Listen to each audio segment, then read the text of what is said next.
Good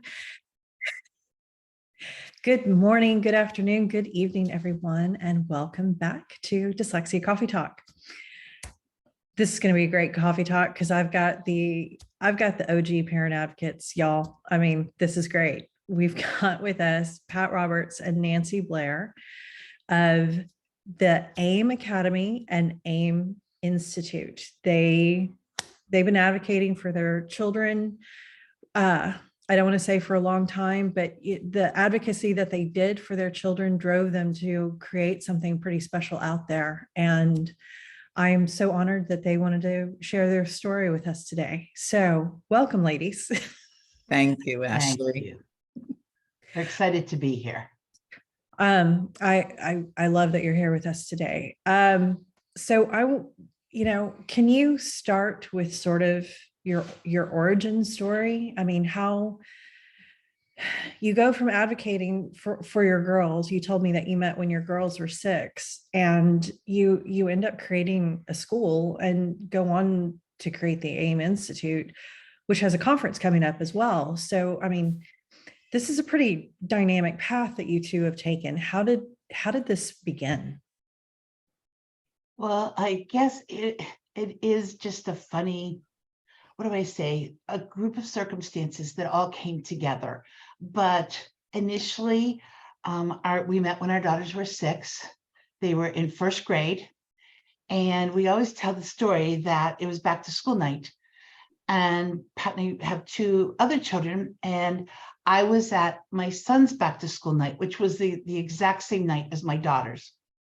And my husband came home from our daughter's back to school night and said, "There's a new mother in the class. I think the 2 of you are really going to hit it off." Never says a word that she is a little girl that could play with our little girl.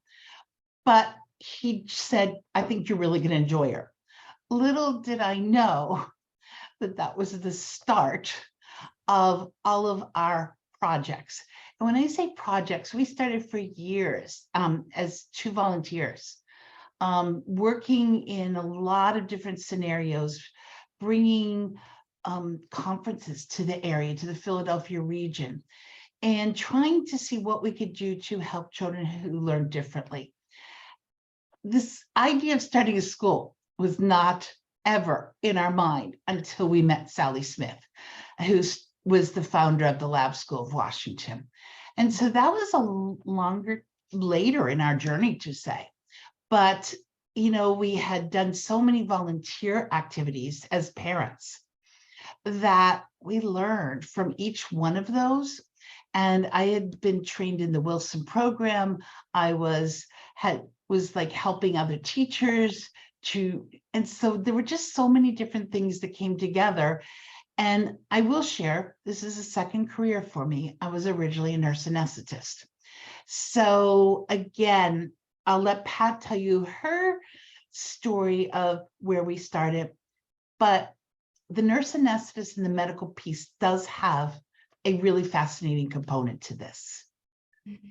Well, it is just one of those stories that is meant to be. So as Nancy said, we had been on our individual journeys. I'm an educator by training versus Nancy's medical background. And meanwhile, we're on parallel paths. So before we met, when our daughters were 6, I was in education. I had taught in a lab school at a university for a number of years, just had a really wonderful experience there. So I knew the research, I was doing teacher training, and then I went sideways and stayed in education, but in a corporate space. So I got to see different things. And then when I went back to the university to do student teaching, now this is way back in 2000, it was shocking to me that nothing had changed in education since I was at the university, and the lab school was the same. So when I went in, I did students teaching, supervising, and I could see all the children in rows, everyone lockstep together on the same paragraph in the same book. And I said, by then we had met, and I said to Nancy, I can see our daughters sitting there. They're just, they're going not to be differentiated. And we didn't know as much. I don't think the research was as prevalent. So we did meet Sally Smith in about 2004. And that really, she was the one that put the school in our minds as two parents. And she said, I like you. I like you the way you think. One of you is sort of business / education, and Nancy is research and really looking at how the brain works. And so she talked us into it, is the simple way to put it. So we started, we never got the school up in time for our daughters. I just want to put that out there. They were older than we were accepting students at the time. So that was difficult for us in those early years. But in 2006, we launched with 24 students. Fast forward to today, AIM Academy has 404 students that span all grades. So all the way through 12th grade. And we have, but we knew that the people, the children, the parents who found AIM would be the lucky ones. So our whole goal with AIM was that it be a model school. And today we have so many visitors that come because we did the hard work, like every single educator and administrator and researcher out there. We made sure that we put all the research into practice. And Nancy reminds me all the time, the thing that really motivated us, in addition to Sally Smith talking us into it, what motivated us when we sat together at a IDA conference, International Dyslexia Association conference back in, I think it was 2004 about, and we were sitting there and the President Reed Lyon, or the top researcher at NICHD, said it takes 10 years to get research in the classroom. And that was it for us. We looked at each other saying, oh my gosh, that means if a child is 6, they have to wait till they're 16 that the research gets in the classroom. So we had a lot of motivating aspects of it. And, we just always stay true to the research. We can talk a little bit about that too in our research advisory council. And then from that sprung AIM Institute. So we've been doing teacher training from day one. Nancy is a Wilson trainer. Now we have 3 other Wilson trainers. We're also OG certified through the IDA, as you mentioned, with Orton Gillingham, and the certifications that IDA has really led the way in our industry for, and a lot of states are adopting them. So we're excited about that, and hopefully we can just tell some other stories as you kind of step through today. Yeah, I want to talk about your teacher training. Can you expand on that? Because I know that there's a lot of efforts out there. There's a lot of conversations about training teachers. And like my state, for example, requires teachers to take this training, the K-3 teachers, but at the same time, the teachers are not compensated for their time. And, the hours are much longer than what the modules state that they are. So the module may say it's a 6-hour module and it turns into an 18-hour module. And there's a lot of frustration around that, because they're having to do it on their personal time as well. And they're not being compensated for the effort and the energy that they're having to put into it. That's just one example, but there's a lot of conversation about teacher training. So can you expand on the teacher training that you're focusing on through your work? Well, I think, Ashley, when you talk about, like, we started out day one. In 2006 doing teacher training, and that was predominantly stand and deliver. And so most of it at that time was Wilson training. We also brought experts in the field, such as Nancy Mather, Louisa Moats, just trying to think, Nancy Hennessy. I mean, all of these folks would come to AIM. And so if people, our staff would hear it, And then if those from the outside community wanted to come in, or it was the summer, we'd have people come from everywhere. But it was that one day or maybe 2 days. And then as you go through your teachers, when I say attrition, it's not attrition because they're leaving the field. Sometimes it's simply, I'm moving to another area. My, significant other got transferred. So when we kept on looking about, we wanted our teachers to be the top trained teachers. And so it wasn't just one program. It was the science of reading and really looking at what it took to have our teachers trained in every aspect of Hollis Scarborough's reading rope. That rope to us is our Bible. It is the component of getting us to look at those lower light skills and the upper skills. And sadly, when we started in 2004, we assumed that if it said reading specialist or special ed on your resume, that you would be trained in these programs. And we sadly were surprised. And so this is no exaggeration. I would say for every 200 resumes in the beginning, maybe 10 would be what we needed.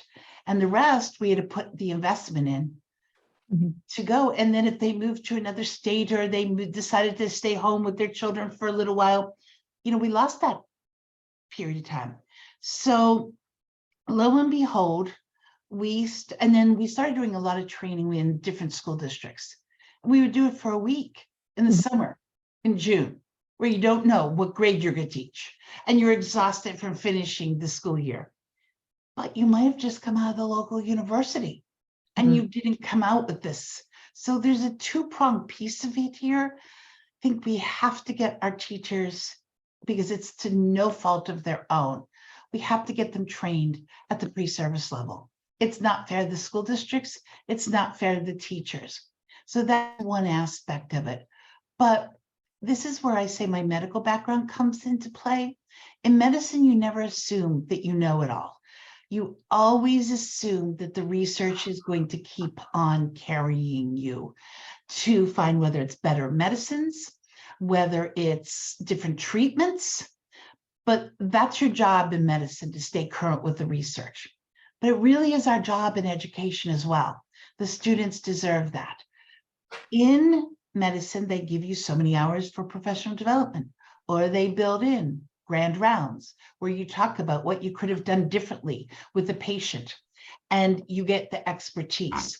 So you would have thought we might have known that COVID was coming along, because I say this simply because we put our professional development on a digital platform.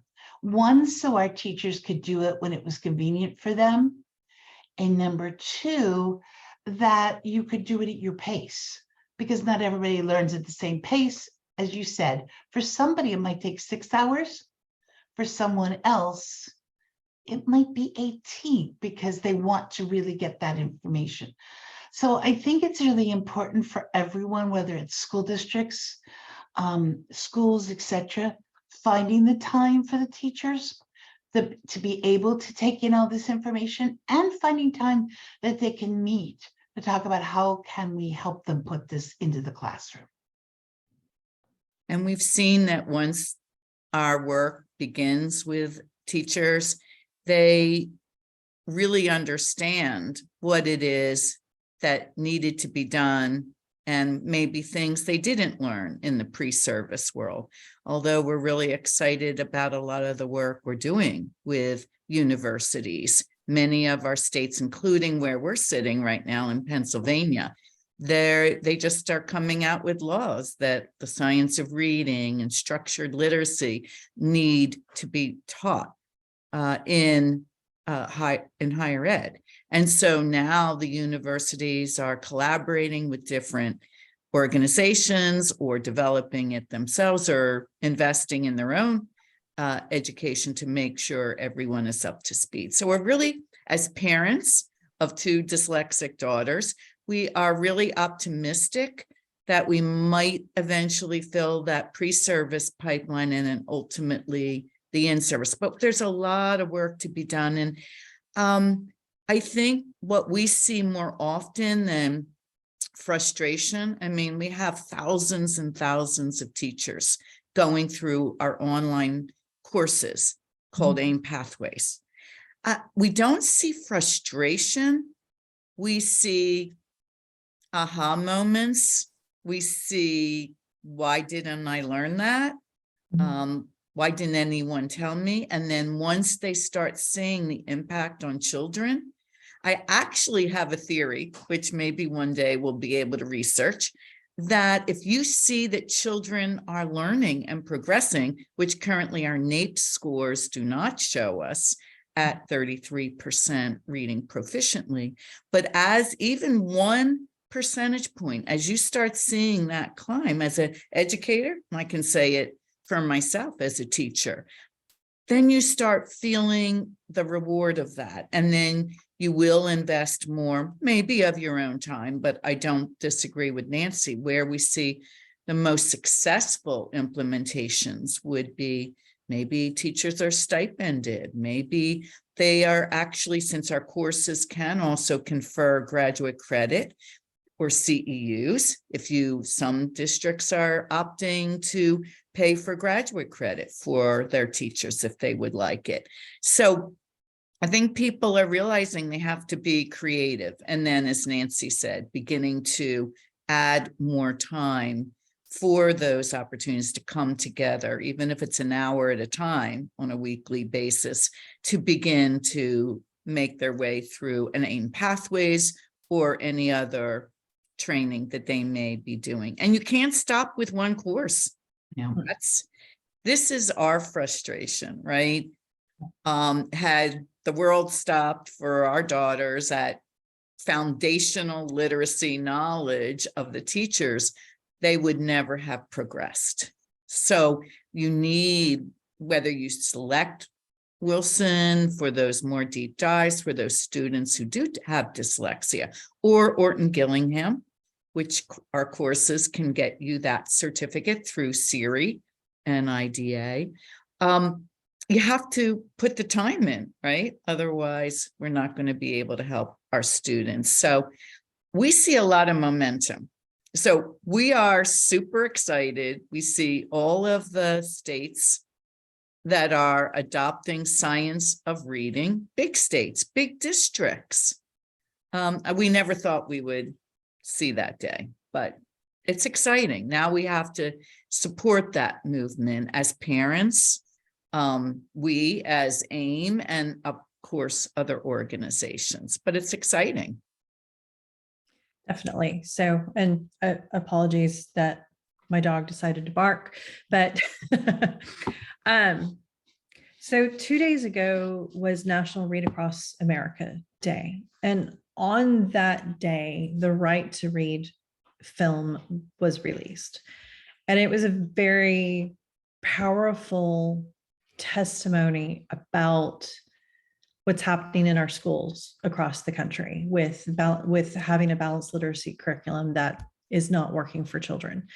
There were some specific examples. Virginia Beach, Virginia was one clear one where the numbers are far superior in that district because they have shifted to structured literacy within that district versus Oakland, which is where Kareem Weaver is, and he was a very predominant figure within the film. Those numbers are abysmal is not even a good word.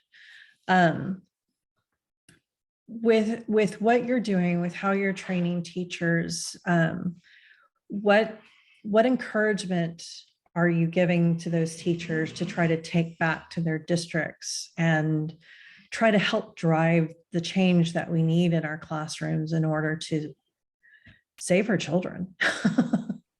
Yeah, well, I mean, we have a sort of a motto: you are going to have to partner for impact, right?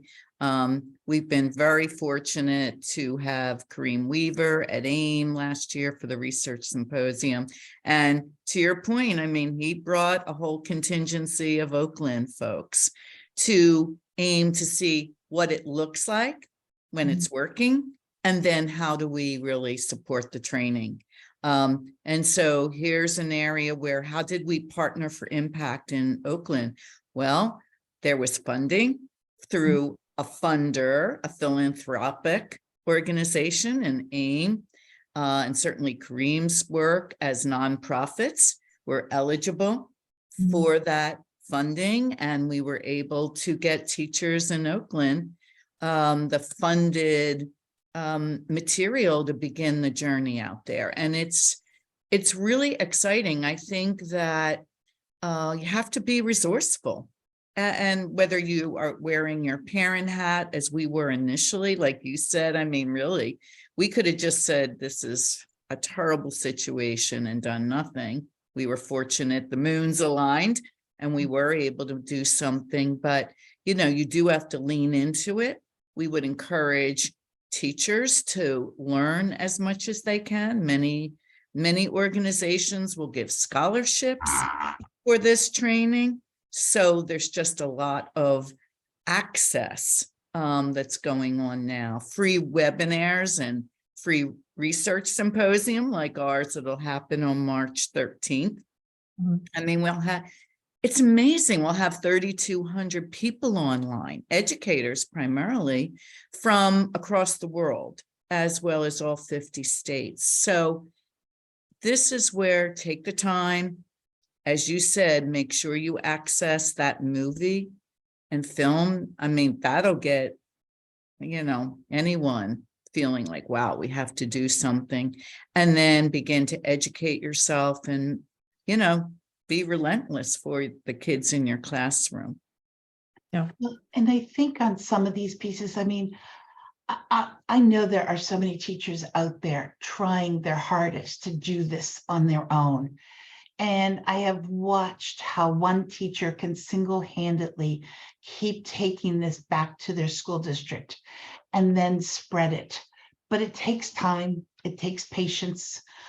I am a full believer in fact, what we're doing with Kareem and the Fulcrum group in Oakland is for leadership, pathways to literacy leadership.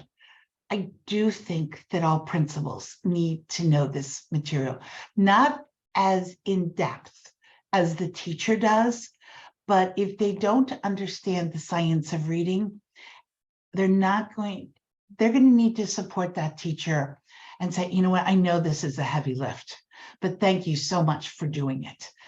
But that's how you build this. And the other piece is build a community. I know that there were places that are hosting streaming of the Right to Read. I know the other night there was one, I think it was a William and Mary College in Virginia.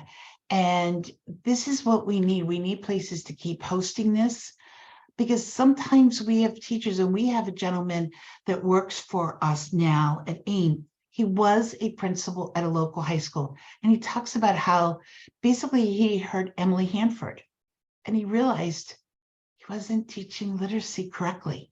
And it was a real aha moment for him. I really encourage, if any of you, I know there's webinars out there, Ernie Ortiz, that if anybody listens to how he took his 800 student elementary school and switched them from balanced literacy to a science of reading. And his teachers would come on a rainy, horrific night and drive an hour to hear something because they were so passionate like he was. But you have to build a community. You can't, and that takes time, and that's hard. It is hard, and it does definitely take time. And I think a lot of people can definitely testify to the communities. The community is critical, but that is also just such a challenging piece as well. I want to switch gears for a second and ask you this question. So with what you were doing, the inspiration that you had from your daughters and from the lab school out of DC, you could have just founded a school. Why did you choose to consult with and partner directly with researchers as well? Well, we learned a long time ago, the research doesn't stop. Yeah. Right. So as Nancy always brings it back to the analogy of medicine, right? If medicine stopped iterating vaccines and iterating what we need to do for cancer and diabetes, that would not be what we would want. So we learned from the researchers. As soon as we began to engage them, first of all, they were so excited to engage with an organization that not only would take it into the classroom, but then would also disseminate the information to as many people as we could. So we are very proud to work directly with Haskins Lab at Yale University and affiliated also with UConn, Ken Pugh, Nicole Landy. We actually have an EEG lab in our school where, again, we get to understand things like they are talking about maybe the brain will show response to intervention before our children can actually convert that, if you will, into a paper and pencil response on an evaluation or assessment. Isn't that fascinating? And so what they're saying is maybe we give up on kids or give up on the process too early, but that it does take time. So that's one study. We're also working with the Florida Center for Reading Research. They are known for so many research areas. The ones we are most excited working with them are things like vocabulary, background knowledge. What is the role of background knowledge?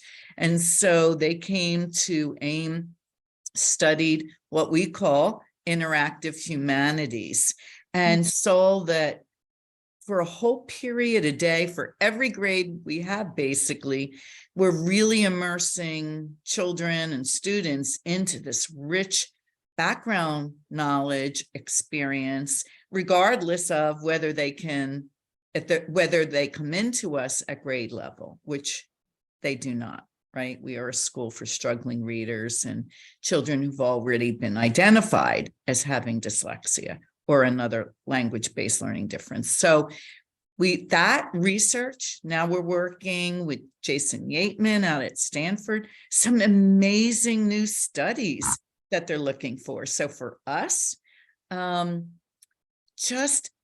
of all, it's exciting.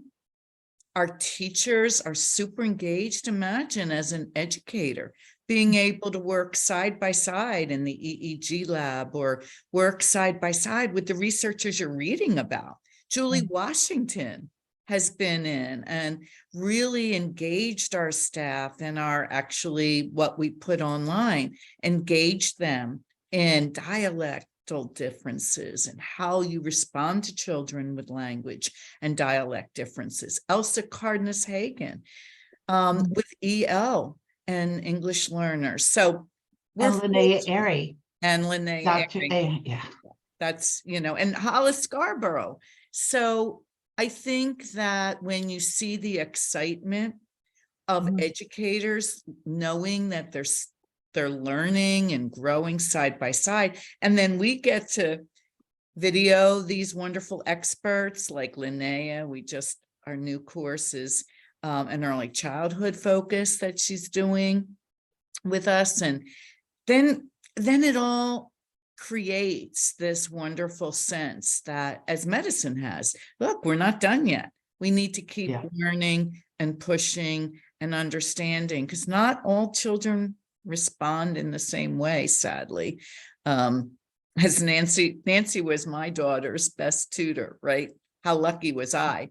And she'd say, wow, I have to keep going over and over this stuff with your daughter. But she did that, right? So to know. Well, I say you learn from every student. And I always said Pat's daughter taught me so much. And you can't go in thinking that every student is the same and how they respond to your instruction.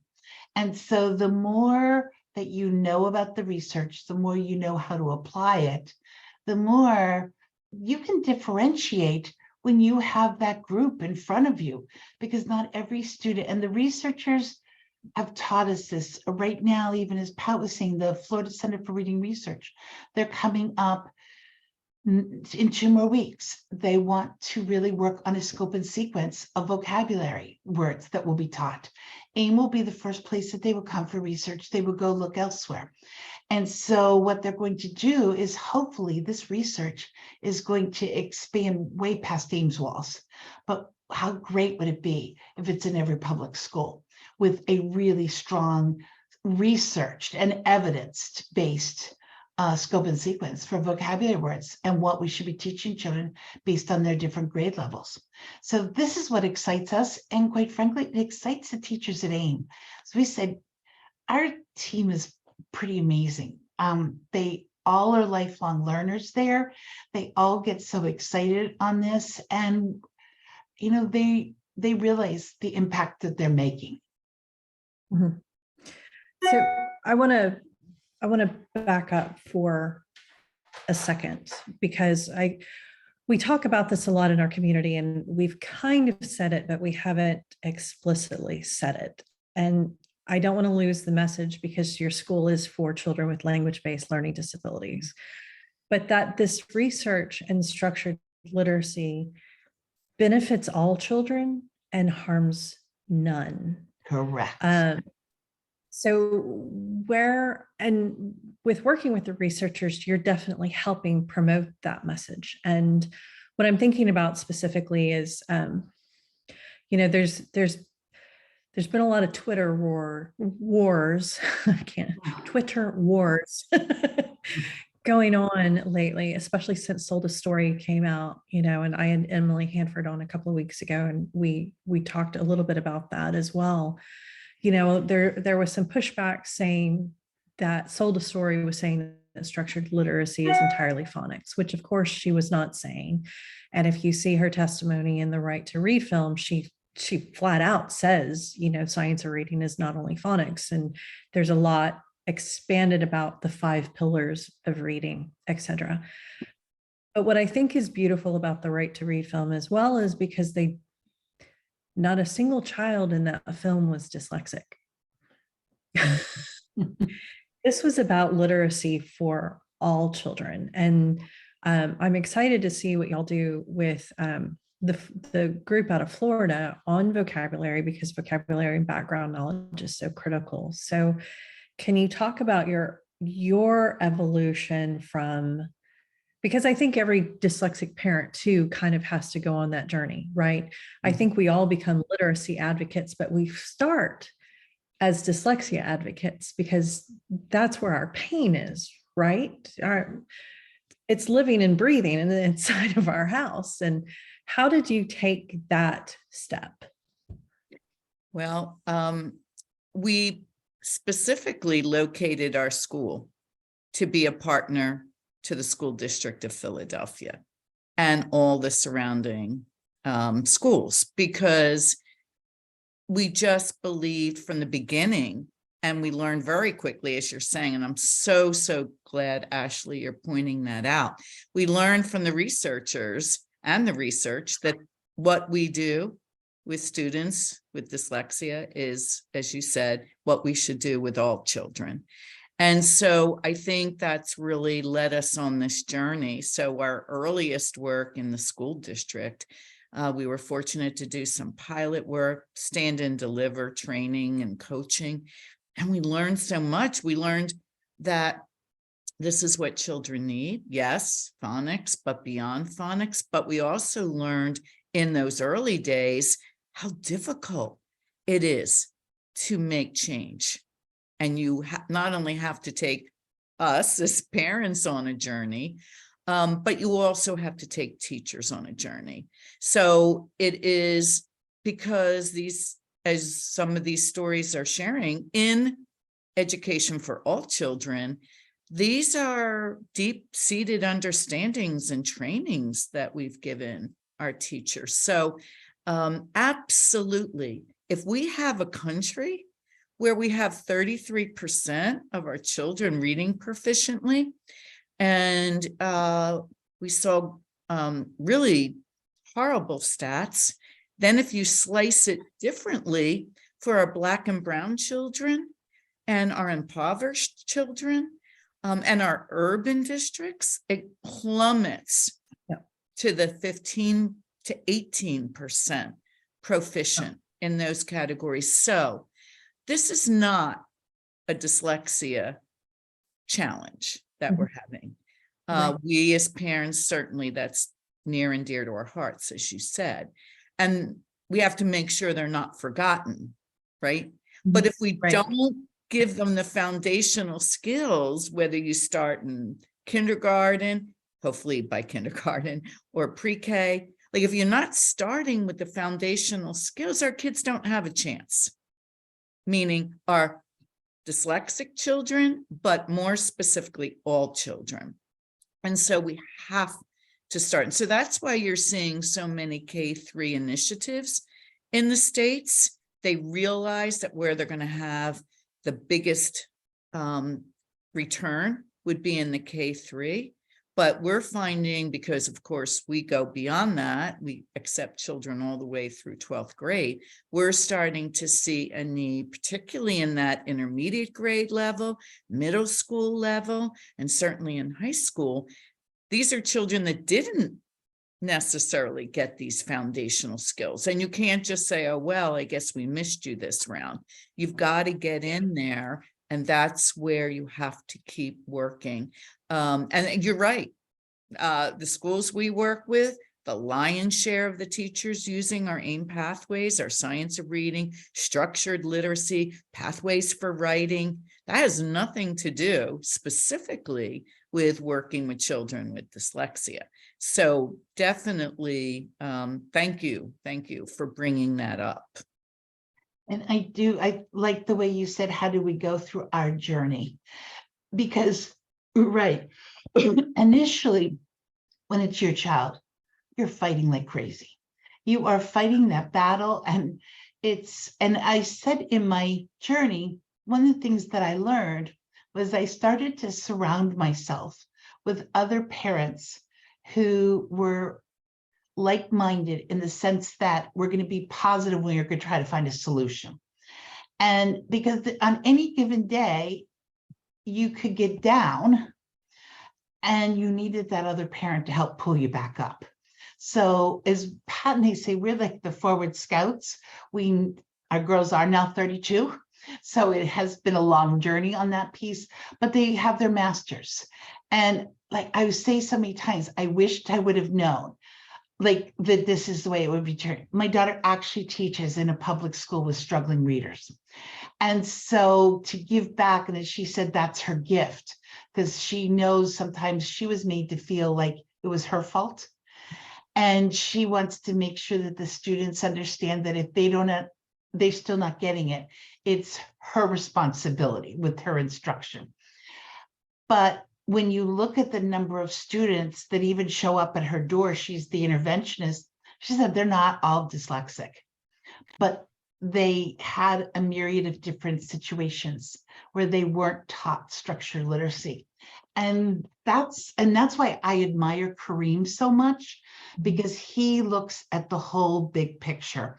And when he came and talked last year at AIM, you could have heard a pin drop when he spoke. When he put those stats up on the board, and everybody in the room, and of course, I'm sure the 3,000 people who were online would have experienced the same thing, but it's all of our responsibilities. And you said something before, and I don't think we can say it enough. This is the biggest social justice of our time.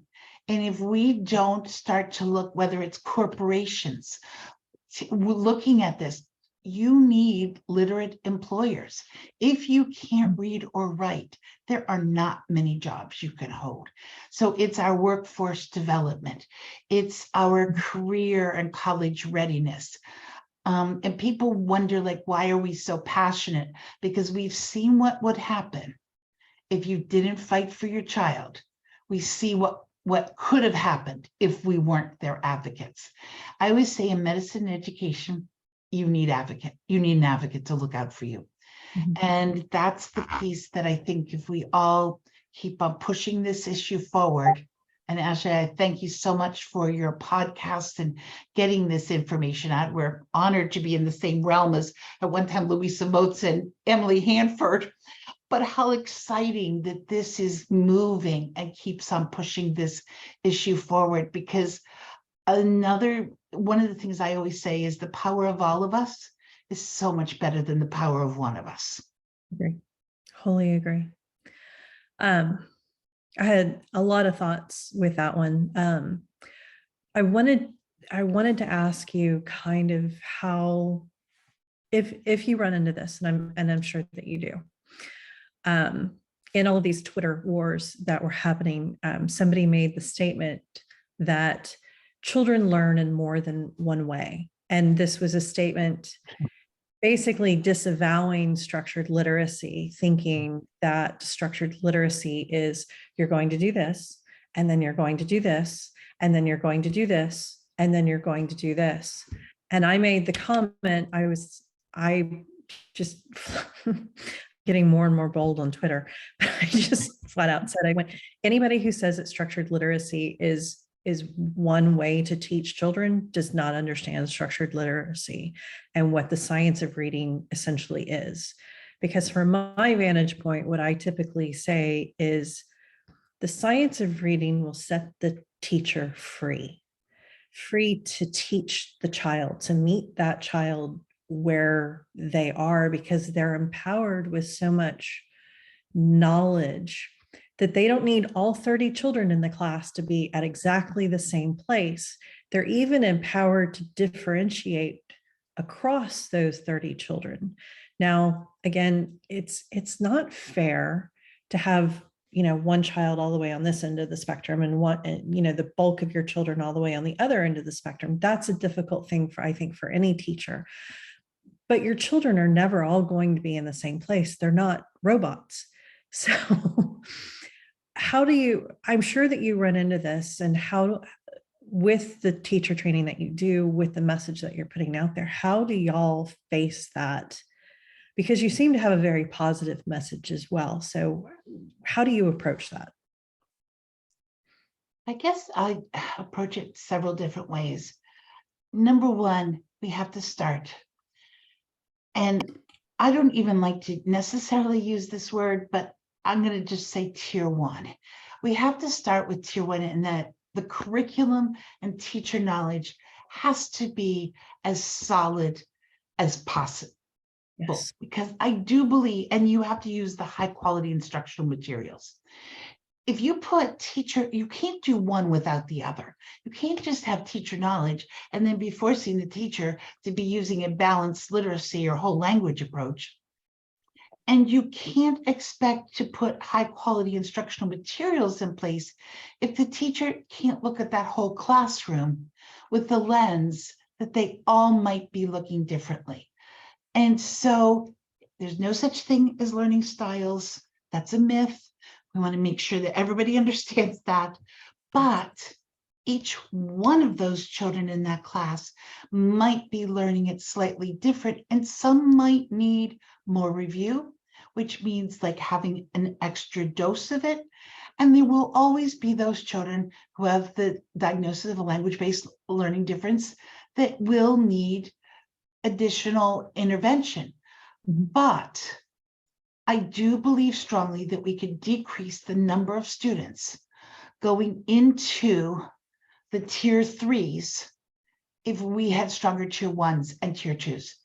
And then if you look at some of these school districts, it's the opposite. It should be a pyramid going up, but we have pyramids going down, that like we only have such a small group that are proficient, and then we have the top group. Well, then you have to look at your curriculum, and you have to look at those pieces. But too often we would hear, oh, our kids know how to read in kindergarten, first and second grade, and then in third grade they take the state assessment and all of a sudden they can't read. No, they were struggling all along, but your assessment was one that was subjective, not objective. And that's a hard thing for teachers to, and we've seen this, that, what we were doing with assessment for years, teachers were really excited. Those kids were moving up the different levels or the different letters. But then when you go and you do an oral reading fluency, which right now, the research is supporting is the closest we have to comprehension. But I say all the time, our research could change. That might be different in 5 years or 10 years, but at the moment, so why aren't we doing benchmarking and looking where these kids are? Why aren't we doing screening to see if we can? And people say, oh, because then you'll pick up kids that have false positives. Well, it's not going to hurt them to get extra instruction. I promise you that.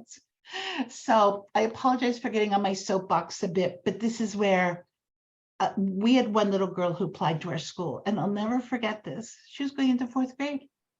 And she was at a school that told her parents she just wasn't ready to read yet. And in 4th grade, she could not read the word the or dog or cat. And she is now in a master's program. It took us quite a while, but I finally looked at her father and I said, she won't ever be ready to read until we start doing systematic explicit instruction. And that was the whole component, the language. Too many of us forget about the language element of Hollis's reading rope, and then looking at the structured literacy component. But we have to be looking at syntax. We have to be looking at text structure, inferencing, all of the pieces that take all of these things that make a skilled and fluent reader. And I can see that you're excited to see, but that's what we believe in. I don't think anybody else can see me, but I literally like doing this over here. I know, I'm so excited. You said it,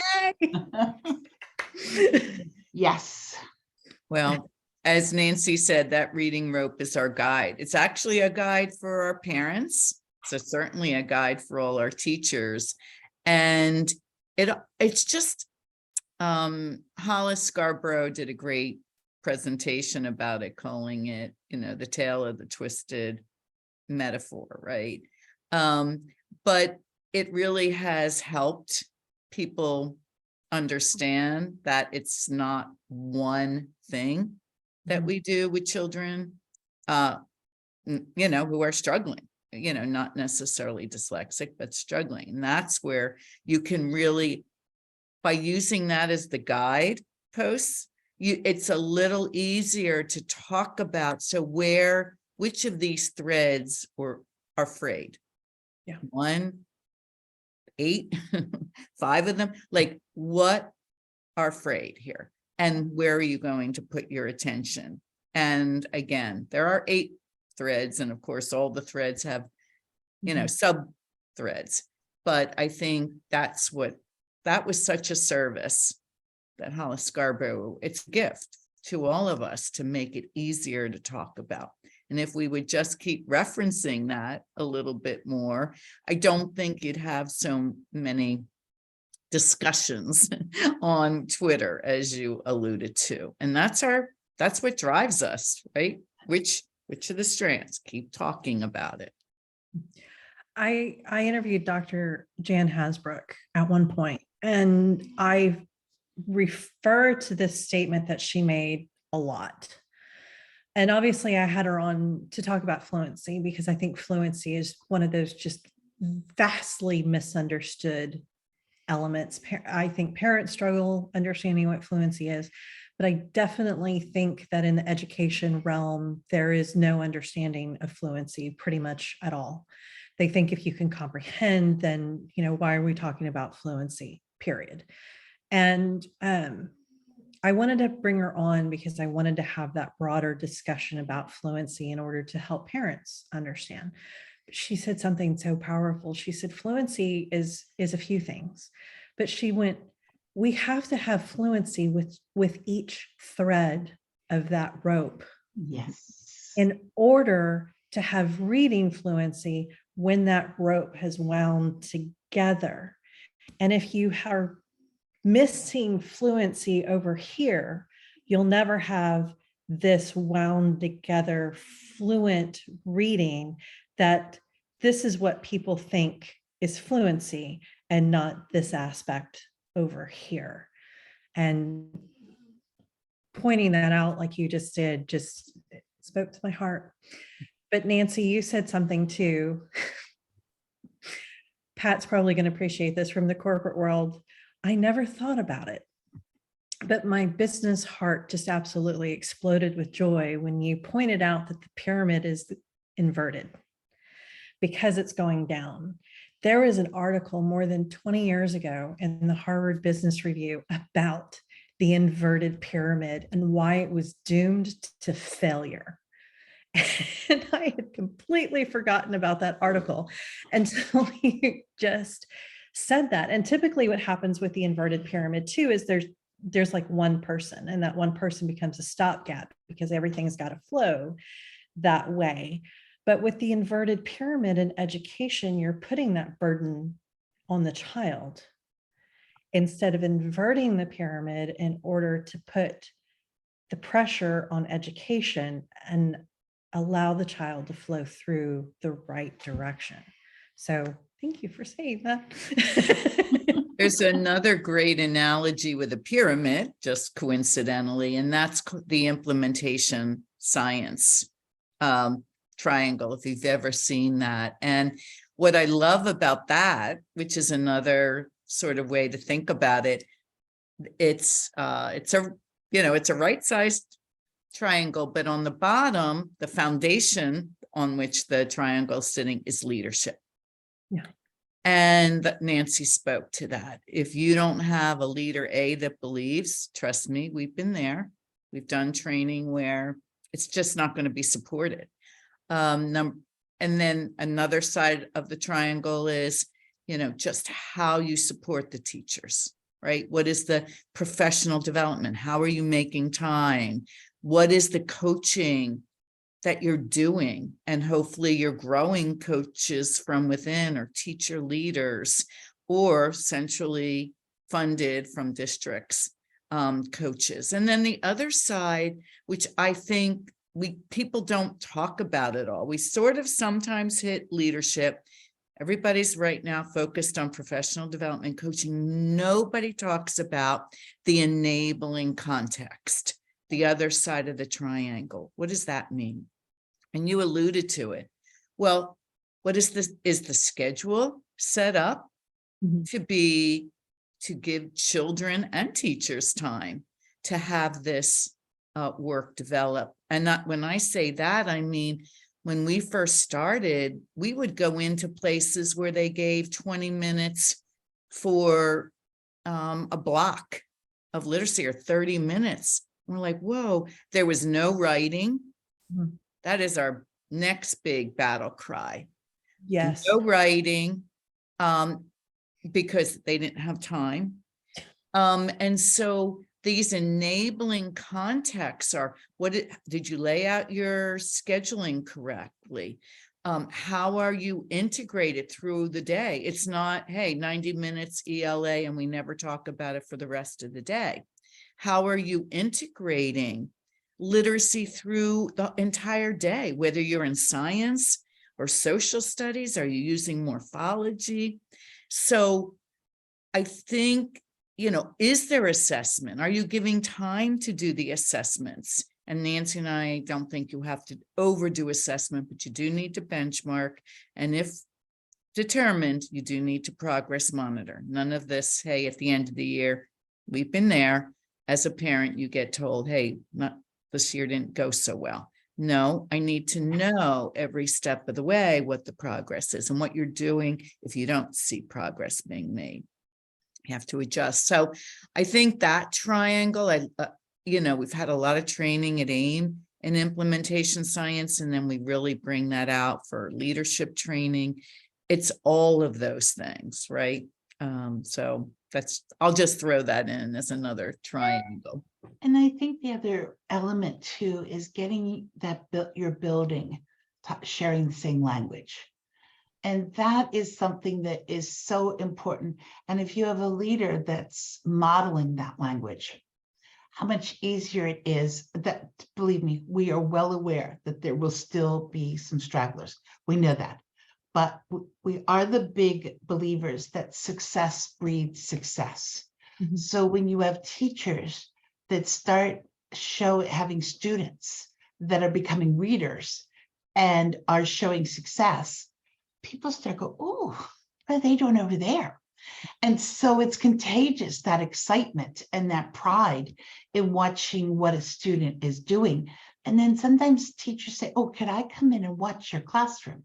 Because so it, it can start out slow with some, and you always have your early adopters. And early adopters we adore. Because they are the enthusiasm that drives through the entire implementation science process. But it's, it's exciting for that piece of it. And so teachers that are early adopters, they're the ones who are, we know of some schools like in New York City, they are having, instead of book clubs, they are having Emily Hanford podcast clubs. They listen and then they come together and they talk. How exciting. And so when we hear things like that, we like, okay, the movement's starting. We're going, and that's what's exciting. And I will say, like in New York City, how I always say they're almost blessed to have a what do you call it, a mayor who is dyslexic, because he knows how hard it was to learn to read. It's a shame that we have to wait until we either have a relative or someone has struggled themselves, because many of the people that we've met within the field, it's either one or the other. And that's what drives the passion. But this, as Pat knows, that we've been on this journey for a long time, this is the most optimistic we have been since we met when our girls were 6. And I definitely, I've only been doing this for 7 years, and where we are today versus where we were 7 years ago is a fairly dynamic difference. I also see the balanced literacy camp doubling down, like we saw the law fail in New York, we saw the law fail in Michigan. I think my home state is, when the right laws get proposed in Texas, I think Texas is going to be a major battleground state when it comes to the debate between balanced literacy and the science of reading, just because Texas is so large. And Texas also has the Houston Independent School District, which is one of the largest school districts in the country as well.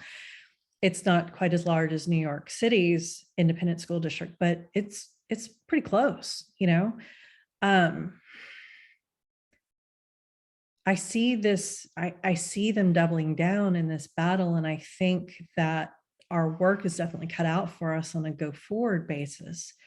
But I am loving the momentum that I'm seeing, and more people definitely getting on board of what structured literacy is, what the science of reading is. One of the things that I've been trying to do is, so I have a full-time career that has absolutely nothing to do with dyslexia or education.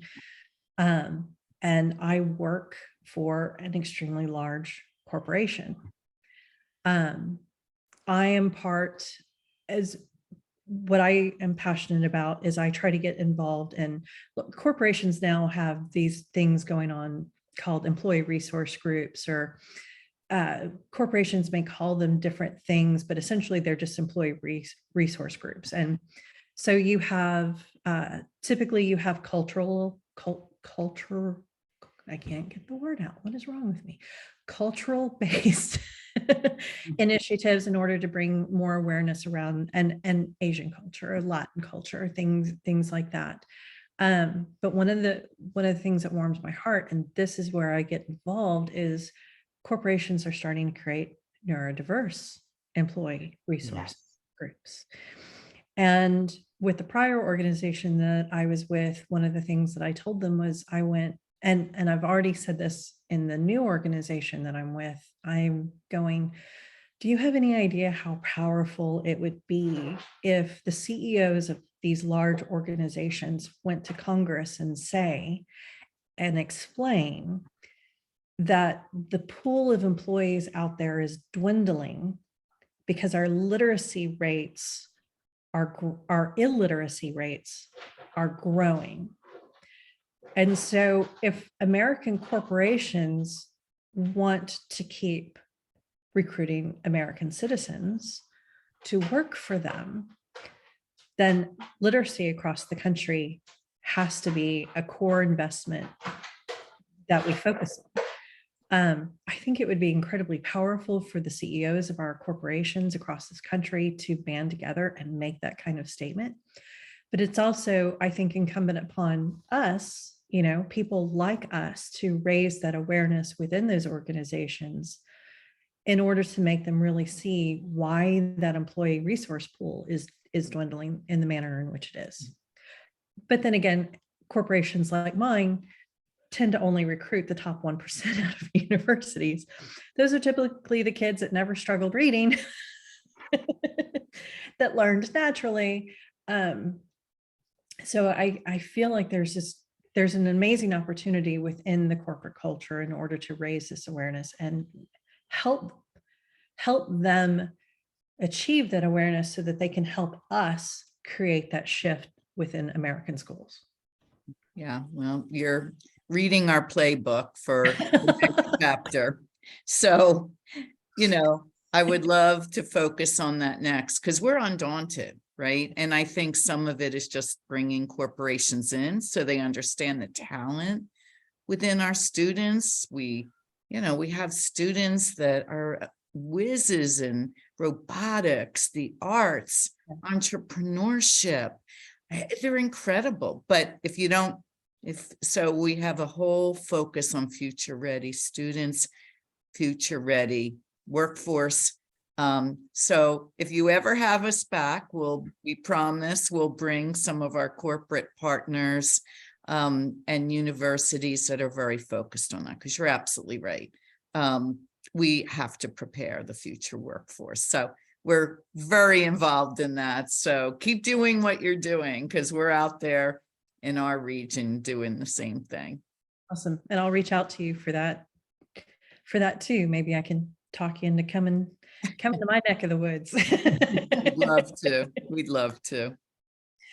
Well, I want to be very cognizant of your time. And we've been on for just over an hour. And I wanted to ask, though, before we wrap up, do you have any final thoughts or things that you want to put out there that we've not covered yet? I guess the best I would say, and I'm sure Nancy has something a little different, is that don't give up, right? We have this big sign, it ain't never, never, never give up. And we don't, right? I mean, because the kids are depending on us. And when I say kids, I mean all children. So just don't give up. It will happen. It's happening. Just stay with it and network, as Nancy said. Build your people around you. Well, and I would second that with what Pat said. I think when I look at it from two aspects. Is one, the parents aspect. Always keep believing in your child. Never, ever stop that.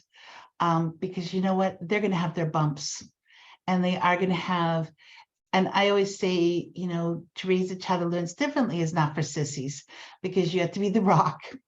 You have to be able to pick yourself up even when their day has been. And you have to sit there in conferences when the teacher basically says to you, they're not going to read. And you have to just nicely look and say, actually, they will learn to read, but it might not be here. But that's a hard thing to do when everybody else is telling you, we're doing everything we can. Get your child tested, make sure that you know where your child's strengths are and highlight those, because as Pat said, whether it's entrepreneurship, whether it's robotics, the arts, some are brilliant, mathematicians, but we have to find out what they're really good at, keep on focusing on that, because you cannot just focus on what their areas of needs are. And then the other piece of it is for those of us who are out there fighting for structured literacy and when I say structured literacy, I mean the whole realm of the science of reading, all the research that these incredible researchers have given their lives for. We have to look at it. Medicine would not ignore the research. So why should education? And that would be my last final piece to say that, like, medicine changed. We stopped treating things the way we treated them 10, 15 years ago. If we were treating each cancer the same way, where would we be now? If we were treating diabetes, would we have so many more options for families? But we have to do the same thing in education. We've got to keep moving on and not looking backwards. Yeah. And I want to highlight my final thought. I want to highlight something that you said earlier, which is a subjective assessment versus an objective assessment. A lot of the times our children are dismissed from RTI or dyslexia-based programs based on subjective assessments of, oh, they've completed this program and they're still struggling. So I want to encourage parents that a mastery check is not the same thing as a diagnostic. And the diagnostics are what tell you where the child is and what's going on, where they're still struggling, all of those things. A mastery check is not going to tell you that. So please push for those diagnostics somehow, some way, whether it's through your protections under IDEA and doing the diagnostic via your public school, or if you have that privilege, that blessing in your life that you can afford private diagnostics, definitely take that route. But don't take those mastery checks at face value. So thank you both so much for joining this. I'm giddy over here. I'm so excited about this conversation. I'll hit on so many things. Well, we've thoroughly enjoyed the conversation, and thank you for what you're doing to get the message out. Thank you. And we did send over to you, Ashley, some great resources. I know you'll share that with folks. So these are all free resources and free seminars. So we hope everyone will just avail themselves of those. Very much. So thank you both, and everyone have a wonderful day. Thank you, Ashley. Thank you. Take care. Okay, bye-bye. Bye-bye.